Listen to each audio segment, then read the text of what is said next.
Hey, this is John Fernay, the co-host of the Maryland Crabs, and I am here today with a Maryland Crabcake for your listening pleasure. What's a crabcake? It's not quite a full episode, it's just a little snippet. Stay tuned and check it out. And make sure you check us out on themarylandcrabs.com. You can follow us on Twitter at MD Crabs Podcast, or find us on Facebook at the Maryland Crabs Podcast. And don't forget, subscribe, rate us, iTunes. Go there now.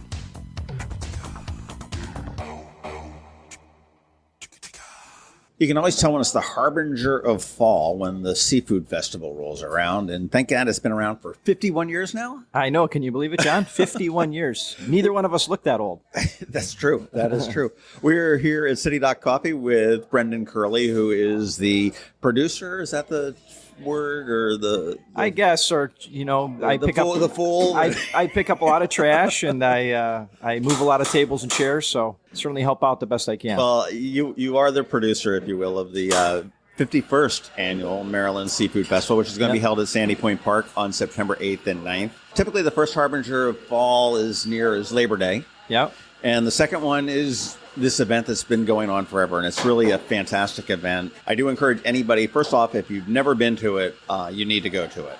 And as a non-seafood liking kind of a guy that doesn't eat any kind of a seafood, I do always have a good time there. There is lots more to do other than seafood. And as far as I've never starved, there's plenty of things. I've never partaken in some of the seafood festivities, but it's always a good time. It's a great family event. Very inexpensive to go to, I will say that. So it's not, it's nothing like going to a Ravens game where you and your family of four are going to set down $1,000 for, by the time you get in and do that. So I appreciate that. September 8th and 9th at Sandy Point Park. One thing that I like about this is that the thing changes every single year. I mean, there are certain things that continue. You've got the crab soup cook-off, which has been around for 26, 27 years now, Yeah, this is the 27th year. Okay. I mean, those have been around forever. The festival obviously has been around for 51, but one year you had zip lines on the beach. Last year I think you added the cabanas or the private tents that people could rent to have a private. If they wanted to entertain a family reunion or a business or something like that, they could rent this private VIP type cabana thing. Yep, we have a couple this year. One big birthday party, somebody's 50th. They have 25 of the family coming in for Saturday, so we're doing that again. Very cool. So they only missed 1 year. That's right. That's right. So what's new this year? What's new and exciting that we don't know about? Thank you for saying that. I appreciate all that intro that you just shared. Is that I think going back to we've been involved with the Seafood Festival for about almost 10 years now in one form or fashion.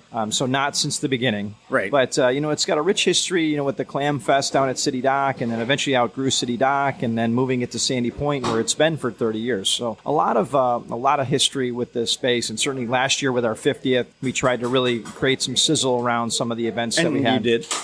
So, in 51, it's we always try to, and thank you for saying that, is one of the things that we do every year. We try to add 2 or 3 new elements or expand on ones that we've thought were either lacking or there was some opportunity.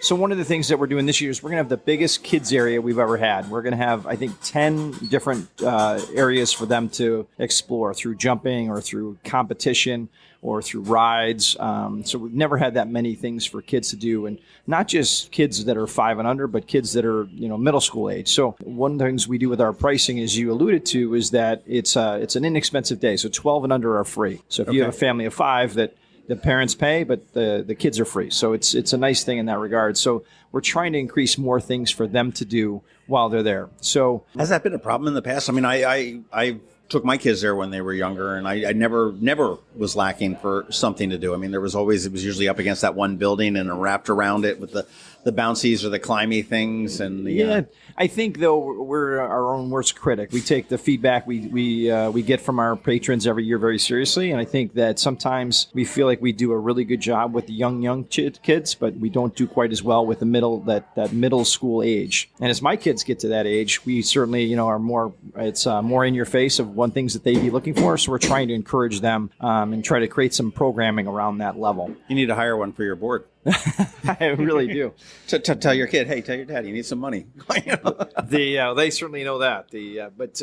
Yeah, so we'll see. But there's a couple of new things to your point. To your really drill question was we're really excited is we have 4 soccer teams coming on Sunday that are professional.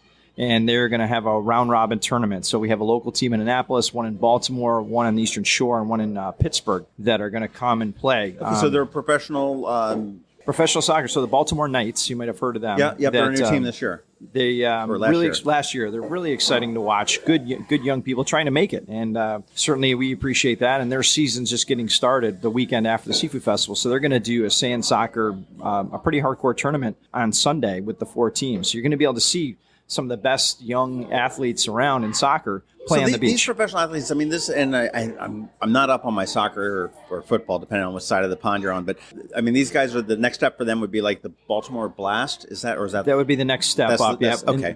Or a lot of them are trying to go to Europe and trying to do different areas. So depending on their age and if they're trying to do school still or what their program. Some of them are out of work or they're out of school and they're in between. They're working a full-time job and still playing. So they're doing the minor league thing. I remember the Bay Sox way back when I talked to a couple of the players. I said, yeah, at one point, I don't know whether it's the same, but it was like, yeah, we get $2,500 a month and that's got to cover it all. Yeah.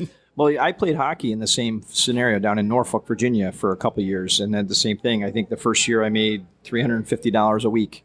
Right. And that, but playing hockey for a living was a lot of fun at the time and trying to make it to the next level. And so I can appreciate that and respect what they're trying to do. And we're excited to showcase that at the Seafood Festival. Last year, we had the Baltimore Knights came and did some demos on the beach, and it was super well received. We had great feedback on it. They did a lot of stuff with the kids at their booth as well, and they gave out a bunch of tickets. And so huge new partnership with us, and now we're expanding on that. Going to my original point is, hey, we saw something that worked. Let's make it better this year. Right. So you've got the tournament. And now we have a tournament on Saturday with, it's going to be middle school and high school age tournaments. So we have high school kids and middle school kids are going to play on Saturday against each other in a more of a traditional soccer tournament. Okay. So now if you think about it, as both of us as parents with kids that went through sports, wouldn't it be great to have a venue at the Seafood Festival? So in between games, you're not just sitting on the sideline. You could walk and shop. Watch little Timmy do his stuff. That's great. Now, is it a challenge playing soccer on sand as opposed to, is that like Well, they at the beach in Ocean City, they have a huge sand soccer presence. There's like hundreds and hundreds of teams. Never been to that place. Never been to Ocean City in all my life. Well, now it's a badge of honor. But there's a lot of tournaments like that out there, and it's so we're excited about that to explore this part of it, use the beach a little bit more. The other thing we're adding is we're adding a second stage. So we've always had the main stage that goes all day. Now we're going to add an acoustic stage. And Backyard Billy's, one of our sponsors, is putting a really cool tiki bar down on the beach. So we're going to have this tiki bar, and then right next to it is going to be an acoustic stage. So you're going to have almost an intimate setting within the larger setting that you can come and relax and be down on the sand. Okay, so that sort of peels it away from the hustle and bustle of the main part of the festival. That's right. That's right. And Backyard Billy's going to provide a whole bunch of Adirondack chairs and some interesting seating areas, so it'll feel like a different space, not just being in the middle of the festival. So you're telling me that we're going to be sitting on the beach, listening to acoustic with a tiki bar at hand, the Chesapeake Bay behind us and the Bay Bridge right behind us on comfy Adirondack chairs? That's what I'm saying. Man, that sucks. That sounds absolutely horrible there. So so we're excited about those couple things, and then the second stage will be good. Is we kind of go back and forth on that, just on weighing it, if it's really going to make a difference. We've tried it both ways, but we're excited about a couple of the bands that we have, and I want to get into some of those bands. But in terms of the other thing that we've done last year that was new for us, that we had a scavenger hunt. So Sprint, one of our sponsors, gives us bags, and they donate a lot of product to the winners. And so what we do is we have 15 or so of our vendors have these giveaways. So if you go to the Baltimore Knights, for example, they'll give you a free ticket to a soccer game. Or if you go to American Remodeling, you might get a koozie or something for stopping by. they'll stamp your scavenger hunt, and then you drop it off at Sprint for a chance to win a new phone or a new iPad or new something. So they're really committed to this, and it's great for us because it helps people moving around the festival. It gets them looking, instead of just looking at one or two things. You get to see a lot of really cool arts and crafts vendors and really cool things that are there. Well, I would say that's true because, I mean, I can see it's very easily coming in with one thing in mind. I'm here for the crab soup cook-off. I'm here for to see the Kelly Bell Band or whatever it may be. And it's like, oh, did you check out the vendor village? And you called it the Chesapeake Craft. What did you call it? You've got a name. I know the Chesapeake Arts Village. Chesapeake Arts Village. Oh, where was that? I can totally see that. So that's fantastic. It works well for your vendors because it brings people through them. It exposes them. Swag for your guests. Yeah, I think too. Then you said it too. The people come for crab soup, which is awesome, and we're excited about that. That's going to be a highlight again. We're under rumor that the governor will be there as one of the judges, so we're excited about that. Governor Hogan, his team has. Well, it's an election year. We got to. Can he buy some votes? But I tell you, John, the other thing that I remember when we first started working with the Seafood Festival, we had 8 nonprofit food vendors. So really ranging from different churches and to a couple that are still with us today, including the Boy Scouts that have been with us really since the beginning. And we love working with them and have them profit and help their organization through the event. So this year we have 19 and only 1 nonprofit. And what I mean by that is that one of our commitments to it was when I first started getting feedback about the event 10 years ago was, hey, the food's all over the place. We have great stuff and it's just not consistent. So we've tried every year to add 2 or 3 new food vendors to the mix and minimize the ones that didn't do very well and pick up some new ones. So there's more variety, more variances around crab, not just fried everything. Really trying to expand the menu options so that you can come, and you as a non-seafood eater, there'll be plenty of non-seafood items too, but we really wanted to focus on every year taking our, if you think about a sales group, you try to maintain your best and you want to improve your worst. And so that's the same thing we do every year is we try to pull in 2 or 3 good new vendors. And we have a great one this year with a new pizza vendor that does some amazing seafood pizza. So again, just something a little different, not off the top, but to try a slice of that, I think will be certainly worth the trip out. Let's talk about tickets. Tickets are $65 for VIP. Yeah, or $120 for a couple. Okay, so you save $10 there. Yeah. General admission is $15, as you said. Kids under 12 are free. And if you go to your site, though, too, if you have the discount code, so that's right now, not a lot of people are paying $15 even. So. Right, you can save 25% and get it with 2018 is the checkout code when you go to the website. It's EYE2018. Seniors and military are only $10. Yeah. Military needs ID. And then you're doing a first responders thing for the first 500 this year that get in for free. Do you know what we started? This year, actually, we had the idea last year with the event fell on 9/11. And so what we did was we did a big thing about honoring those that serve. And we thought, hey, why not do something with the first responders? And we just felt like, hey, those guys, they're doing it every day. And why not have them come out to the event and show a little appreciation? And we got great feedback on it. And, it seemed like a win-win. And so all of our events this year, we had a first responder piece. And that, especially for wings and for seafood, there was a lot of them there. And, just a little thank you.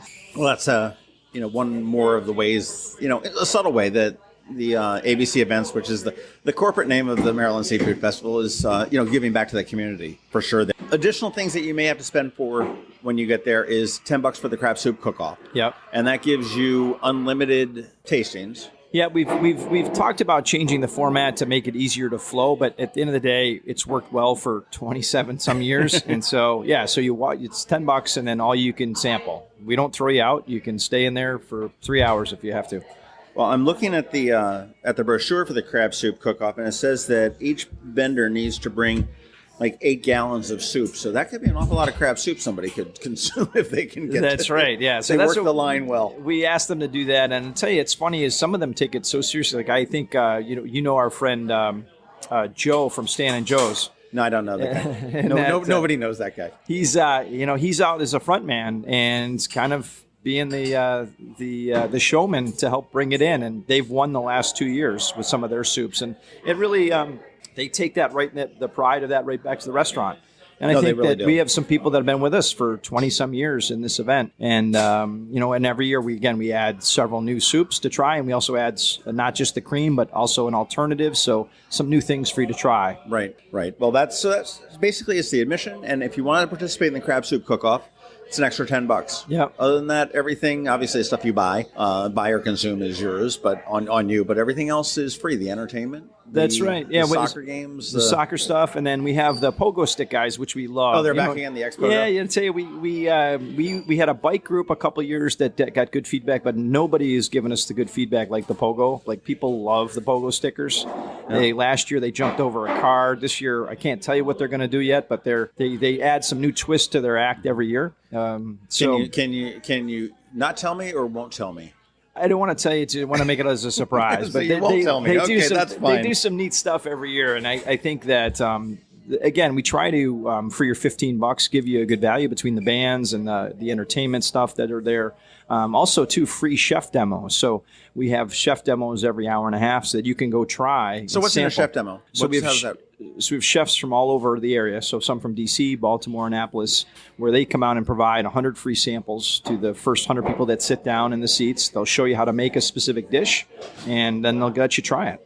So free stuff for you to eat and then you got a chance for Q&A with the chef for a little bit. Absolutely, yeah. So that's part of it is, hey, how do you do that, or how do you think about that particular dish? And then Maryland Department of Agriculture is a partner with us, and they're providing some catfish as an invasive species. So some of the chefs are using that as as their fish that they're going to show you, hey, not only does it help the environment by getting rid of these, but they also taste pretty good. Right. Probably are they snakeheads too? No snakeheads this year, but we did. That's very good memory, though. We've had those for years. I do remember that. Well, you'd also mentioned music, and the music is one thing I know that, and I believe I may have missed a year, but Kelly Bell Band's been there forever. I mean, they're, as you say, Joe McGovern. It seems to be like the front man for the crab soup cook-off, and there are certain givens with the Seafood Fest. And Kelly Bell Band, I know, has been there. Is he coming back again this year? He is, and I don't know if I've ever shared the story with you, but I think it was the first couple of years when my wife and I started in this space, it rained the weekend of the Seafood Festival, and we weren't as smart as we were, or as not smart. Not that we're smart now, but we didn't have as much contingencies in place for rain. Kelly was our closer, and it was pouring rain, and he unplugged and finished his set for the 20 people that were still there. He could have walked away. He had been paid, but he stood and did his deal and stood with us in the rain and made those 20 people ecstatic. And I just said, he's willing to do that for us. We're going to stay with Kelly, and it's become a fixture of the event to close out with Kelly Bell. And so we appreciate those type of relationships that have been with us a long time. And the people really love him. He puts on a great show. He's a good cross singer, and people, all different genres, really like listening to him. Mm-hmm. So he's been with us since. And that, so again, trying to build on what we love. And then every year we try to add 3 or 4 new acts and change it up a little bit. Well, I was looking at the lineup. I mean, you've got some good local acts. I mean, you've got Loose Ties, there's Signal 12, you've got Chasing Autumn, which I love the name. It's appropriate for the Seafood Festival and the date and everything else. But Loose Ties, have you heard it? They're legit. The lead singer, they're great. His voice is spectacular, I think. Yep. Common Courtesy, Bobby and the Believers, which I meant to Google them before, but have they been around forever? I think they've been around. They actually played at the first Seafood Festival, and I may have been to a wedding with them decades ago.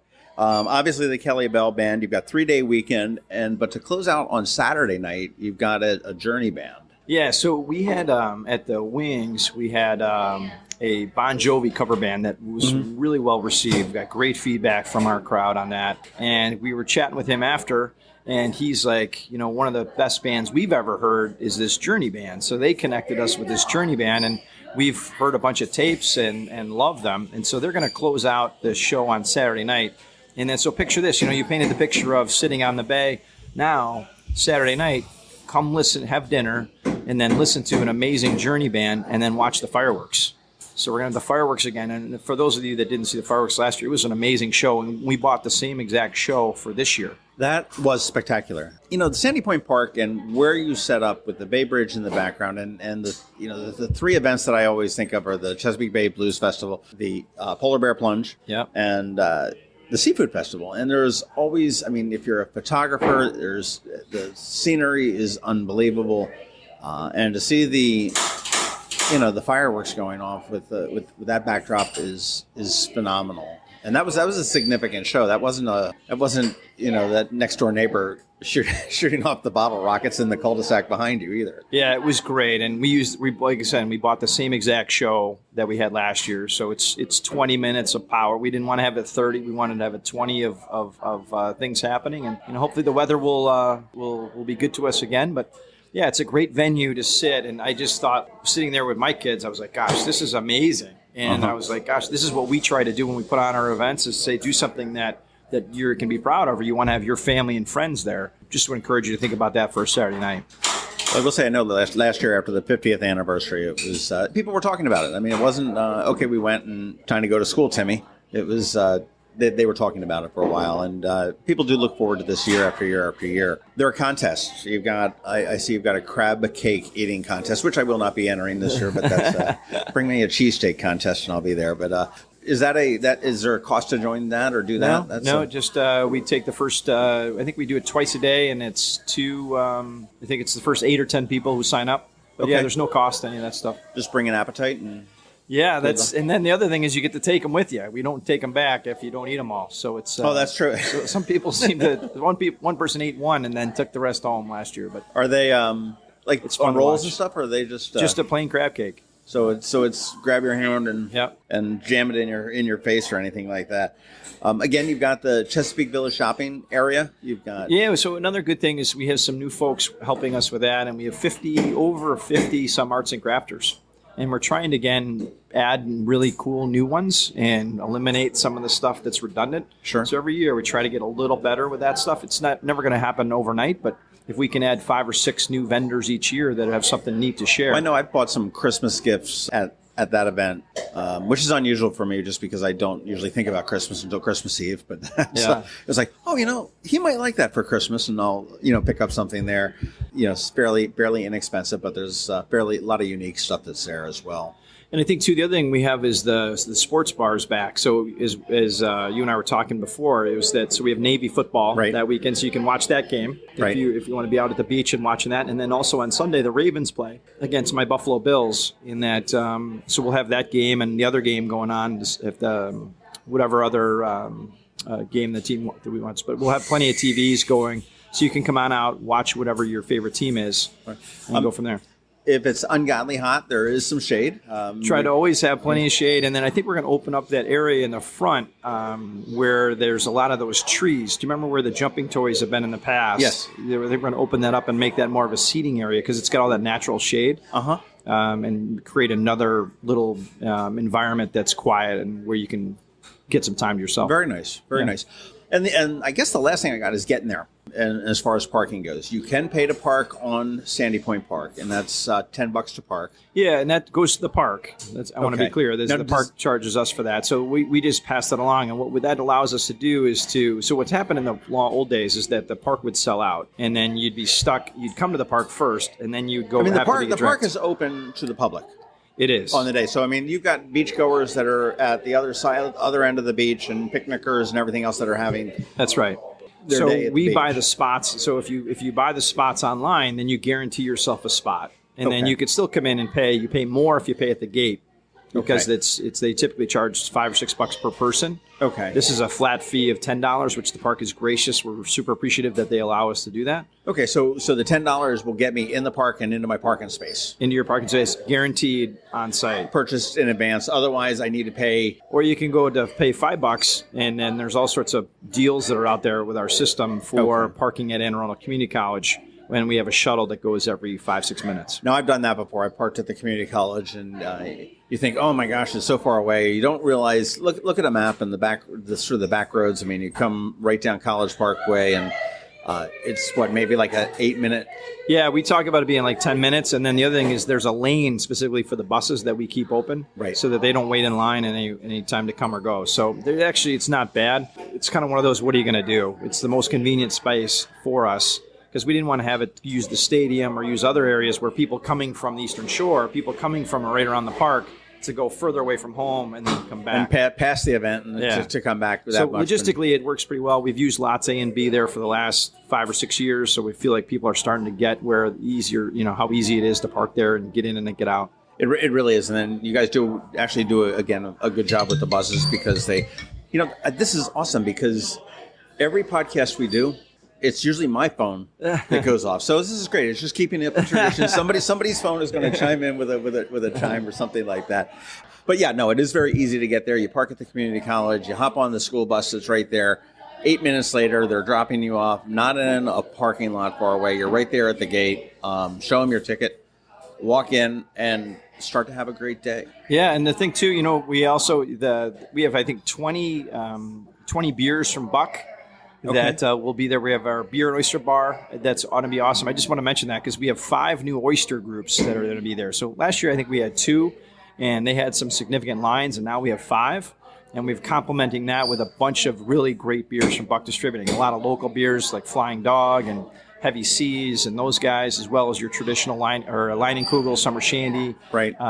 Your Miller products. You have that stuff anyways, but there's some really good stuff out there from Maryland brewers. I remember having a conversation with Betty Buck before the Chesapeake Bay Bridge Paddle.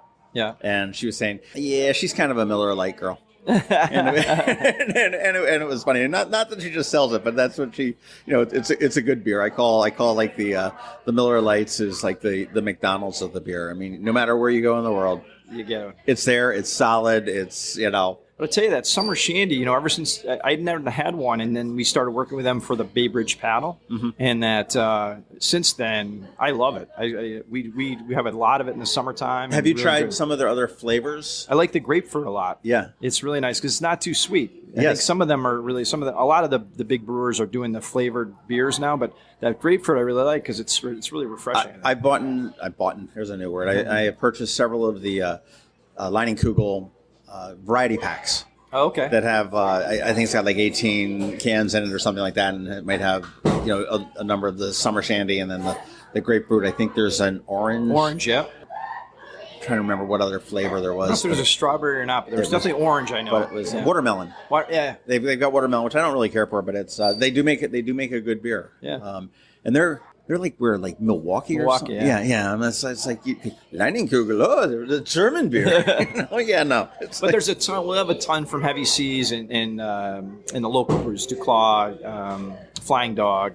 Some of the beers that are here that have a lot of different brands within the brand. A lot of different beers within the brand. Right. So should be good. Well, you can quench your thirst. You can park your car. Again, the community college is the way to go. I personally would suggest saving the $10 because that's actually, I think your parking is limited at the festival, isn't it? Yeah, typically we sell out for Saturday on site, and then Sunday is close, depending on the day, depending on the weather. It's a crapshoot. Yeah. The weather. You've been pretty lucky with the weather on this festival. Well.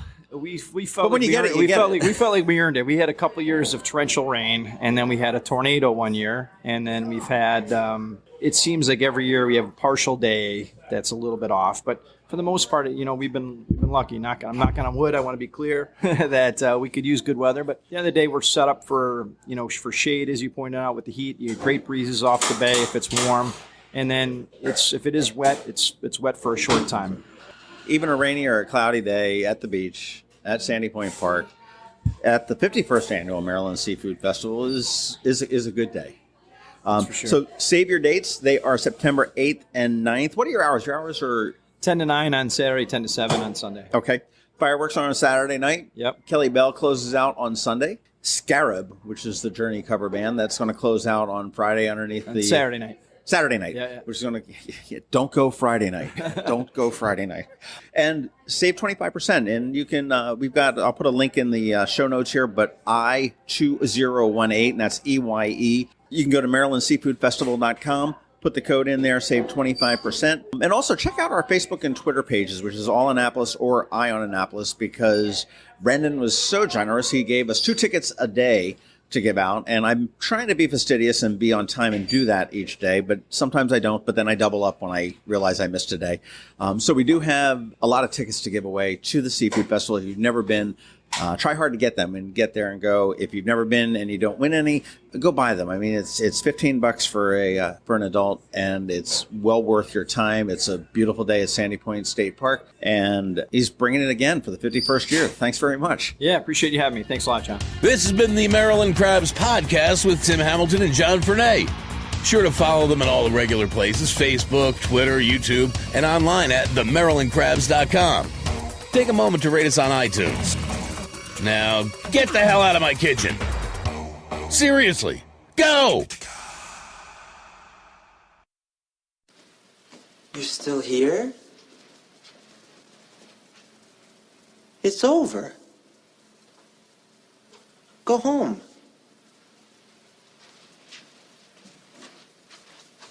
Go.